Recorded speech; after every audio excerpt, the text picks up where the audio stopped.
அனைவருக்கும் வணக்கம்.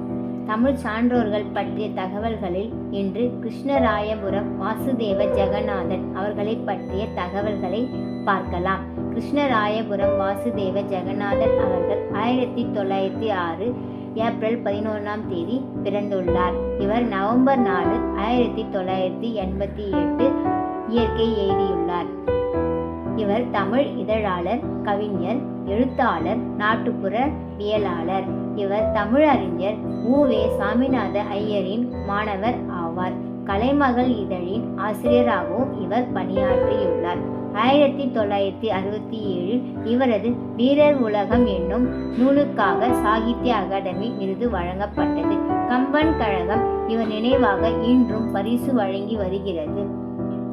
1933 இவர் வித்வான் பட்டம் பெற்றார். 1949 திருமுருகாற்றுப்படை அரசு விருதும், 1951 வாகீச கலாநிதி விருதும், 1982 ராஜா சர் அண்ணாமலை செட்டியார் நினைவு பரிசும் இவர் பெற்றுள்ளார். இவர் எழுதிய நூல்கள் அதிசய பெண், அப்பர், தேவார அமுது, அபிராமி அந்தாதி விளக்கம், அமுத இலக்கிய கதைகள், அழியா அழகு, அறப்போர், அருந்த நந்தி, அன்பின் உருவம் போன்ற பல நூல்களை இவர் எழுதியுள்ளார். தமிழ் மொழிகளையும் நாடோடி பாடல்களையும் சேகரித்து கொடுத்து ஒரு பல்கலைக்கழகம் செய்யும் பணியை இவர் செய்து வந்துள்ளார். நன்றி.